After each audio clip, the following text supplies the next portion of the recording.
Carlos Rucauf sobre la renuncia de Diana Mondino, la ex canciller de la República Argentina. Recordemos que esto sucedió tras una polémica en la ONU en un voto que supuestamente favorecía a la dictadura cubana. Como ya sabemos, la política internacional que maneja este presidente, aliado tanto de Estados Unidos como de Israel, y obviamente iba a estar furioso por ese voto que salió de la canciller, porque después abrió un debate tremendo sobre si la culpa tendría que haber caído sobre la canciller o si el voto lo había dado un segundo de la embajada estadounidense, es decir, el segundo de Gerardo Wertheim, el actual embajador en Estados Unidos que supuestamente sería también el nuevo canciller. Medio un embole eso, no se terminó de entender qué pasó, si fue la canciller, si fue el segundo de la embajada estadounidense, no se sabe. Lo que sí es que fue un voto bastante polémico e histórico para la Argentina. Igual también se decía de que hace tiempo ya venía la chispa encendida dentro del gabinete con la canciller, no le caía bien supuestamente a Karina Milei ni a Santiago Caputo, incluso ya no se la aguantaba ni el propio presidente, según decían algunos medios de comunicación. Pero como sabemos que los medios de comunicación se la pasan operando e inventando falsedades, ya no sabes si creerle o no. Te dejo con la palabra de Carlos Rucauf y como siempre te digo, suscríbete y nos vemos en la próxima. Ahora por un hecho menor, en definitiva, pero seguramente aquello que se dice en el barrio, la gota que rebalsó el vaso, prescinde de quien había sido una importante dirigente en su estructura inicial, seguramente volverá a serlo, y toma a este hombre que es un hombre con mucha eficiencia, que tiene que venir no solamente a alinear a la Cancillería con la política exterior, vale la pena decir que en la Argentina, por mandato constitucional, es el presidente de la República quien conduce la política exterior y la defensa nacional. No es que haya que decir que los diplomáticos tienen que tener la ideología del presidente. No. Pueden tener la que quieran. Lo que tienen es que hacer lo que instruye el Poder Ejecutivo. Claro. Y en el caso específico de la Cancillería hay que hacer obviamente algo que yo en su momento hice siendo canciller. Hay que cerrar embajadas que no tienen sentido, hay que cerrar consulados que no tienen sentido. Hay que llevar al mundo de la cibernética la política exterior. Ustedes piensen solamente esto. Argentina es 1/3 en Producto Bruto, grosso modo, y 1/3 en población de México. México es un país gigantesco pegado a Estados Unidos. Nosotros tenemos más embajadas que México. Ahí nos queremos meter después, ¿no? Pero sí, me parece... bueno, es lo que hoy justamente escribe Maya Jastrowiecki en La Nación, esto de la idea de tal vez pasar la motosierra por la Cancillería, pero... Una idea que tenía Rucauf hace más de 20 años. La ejecuté. Sí, pero después nos cuenta si vamos... Pero le quiero preguntar primero, Diego Aguilar, la primera mirada, ¿no? Respecto a lo que fue la salida finalmente de Diana Mondino en el medio de varias... Yo coincido con Carlos, encontró... Son dos ex embajadores, dos personas con mucha trayectoria internacional. Y que hemos trabajado juntos. Además... Sí, fue mi embajador en Washington. Claro, cuando era canciller y era embajador, exacto. Y coincido, encontró realmente la horma del zapato que no tenía en la canciller ¿Fue realmente Mondino. un voto en contra de Cuba? No, a mí, yo fui 2 veces embajador. A favor de Cuba. Yo fui 2 veces embajador en Estados Unidos. A mí nunca me pidieron, y en esos años a mí me tocó, en buena medida, en la primera vez que fui, sentar el antecedente de la política de los dos repudios. Es decir, el repudio... Por eso se lo pregunto, porque es muy histórica la votación, digamos, ¿no? Claro, en la Argentina, es que el repudio al embargo, para lo único que servía era para legitimar a la dictadura cubana, que se victimizaba y hablaba del bloqueo. Carlos lo recordás muy bien, y lo usa hoy el dato del bloqueo, que no existe. Es un embargo unilateral decidido por el Congreso norteamericano. Es cierto que es histórico, pero también es cierto que el gobierno ahora, por ejemplo, en materia internacional, fija una alianza con el Estado de Israel, pero incluso está claro, con la yo creo que el episodio y con Estados Unidos. Es menor en sustancia, pero no se le podía escapar a la canciller, sin lugar a dudas, y a nadie le importa. Miremos los diarios del mundo, ustedes van a ver que esa votación en el único lugar que salió es en la Argentina.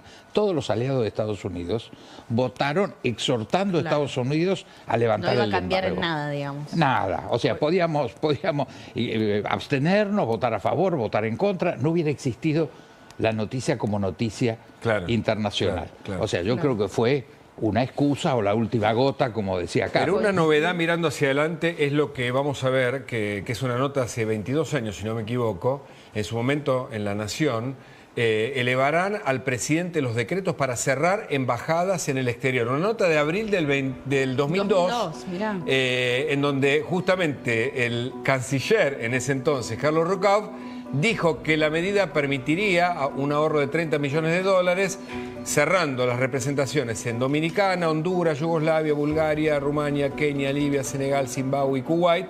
Y es una idea que aparentemente el gobierno actual tiene, Rucauf. Sí, hoy habría que cerrar el doble. ¿Sí? Porque el ¿Por qué? kirchnerismo hizo una inflación de embajadas. Ah. Mire, yo le pido a la gente que nos sigue que googlee, como dice mi nieto, embajadas argentinas en el exterior y se va a quedar estupefacto de los lugares en el mundo en el que nosotros tenemos embajadas, no tenemos comercio, ni tenemos argentinos que hagan turismo en el país, y tenemos consulados. Los consulados funcionan fundamentalmente para la gente que va de la Argentina, Claro. y para otros trámites que tienen que ver con el comercio, etcétera.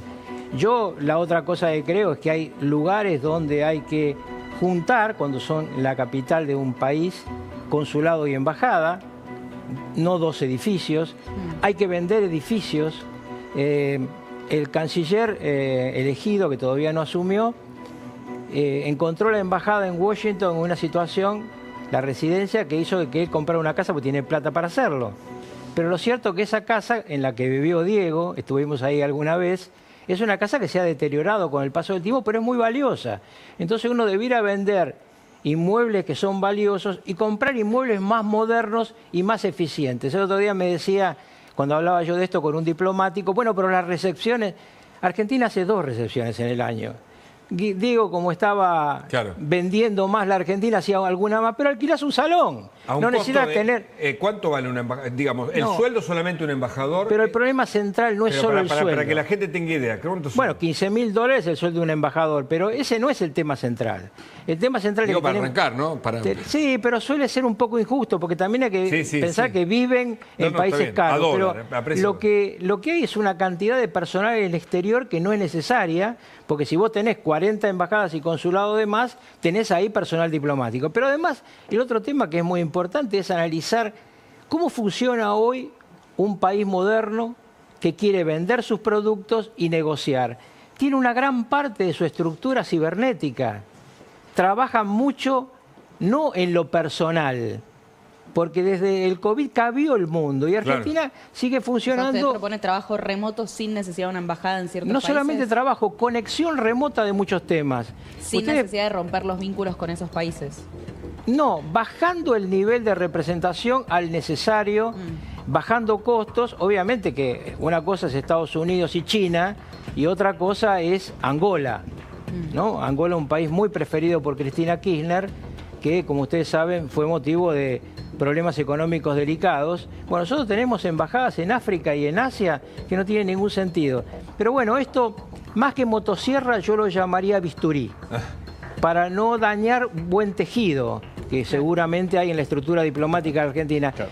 Las burocracias mejores de la Argentina son las Fuerzas Armadas y de Seguridad y las fuerzas diplomáticas. Lo que tienen que necesitan es conducción y dirección. Correcto. Pero no se debe confundir la política exterior que tienen que acatar con el pensamiento individual. Uno puede decirle a un canciller, muchas veces me lo han dicho, opino lo contrario, pero una vez que decido, acata. Y Bueno. esto en relación también del canciller con el presidente. Yo no siempre coincidí Que con el uno, presidente. En la democracia Bueno, republicana uno vota un presidente, no vota un ministro o un canciller. No, Ahora- Es el- El Poder Evidentemente, Ejecutivo... hay una cosa que sí, el presidente es el presidente y el que trabaja para el presidente tiene que acatar, evidentemente. Pero Claro. en ese sentido, ¿cómo se leen entonces las cosas que generaron mucha polémica, como la carta en su momento del presidente hacia el cuerpo diplomático, ¿no? Que decía que debían dar un paso al costado quienes no estaban a favor de las ideas de la libertad, o incluso este último comunicado, ¿no? Que habla de casi una limpieza dentro de lo que es la Cancillería para quienes no defiendan las ideas de la libertad, Diego? Sí, yo creo que hay que cambiar la semántica.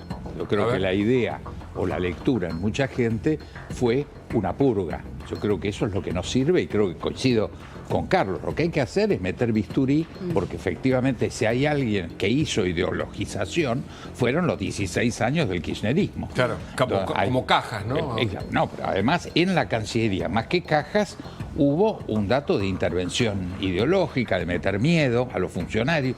Eso hay que levantarlo, porque una buena Cancillería sintetiza las dos corrientes. Por un lado, la necesidad de la libertad de expresión y de pensamiento, y que además en una Cancillería pasa en Itamaraty o en el Quai d'Orsay en Francia o en el Departamento de Estado de Estados Unidos. Las líneas de pensamiento del país están presentes dentro de una Cancillería. Ahora, una cosa es, y lo decía bien Carlos, la libertad de pensamiento individual de los funcionarios, que siguen siendo además ciudadanos y pueden tener o no una adscripción partidaria o ideológica, y otra cosa es la disciplina. Es decir, cuando hay una instrucción, se cumple. Y eso le toca desde el canciller a cualquier embajador. Un paso al costado por no pensar no, lo yo creo mismo. que eso es un concepto que dio lugar a confusión que espero que no se practique como ¿Puedo decir que en el purga. fondo el gobierno no piensa eso y fue una No, yo no lo sé, yo no interpreto. Yo creo que la redacción es pésima, porque permite que uno piense en el concepto de purga donde uno lo lee. Esa cosa de estar explicando al otro. Es mejor cambiar la redacción. Supongo que el nuevo canciller va a tener la oportunidad de explicarlo y de decir, lo que voy a hacer es la racionalización del Estado, como se hace en otras dependencias del Estado. Puede hacerlo, además. Claro. Yo cuando llegué a canciller, mantuve su puesto al embajador Listre. Y vino un salame de los que nunca falta y me dijo, Listre es radical. Y yo le contesté, Listre es eficiente. El día que no cumple una orden, tomaré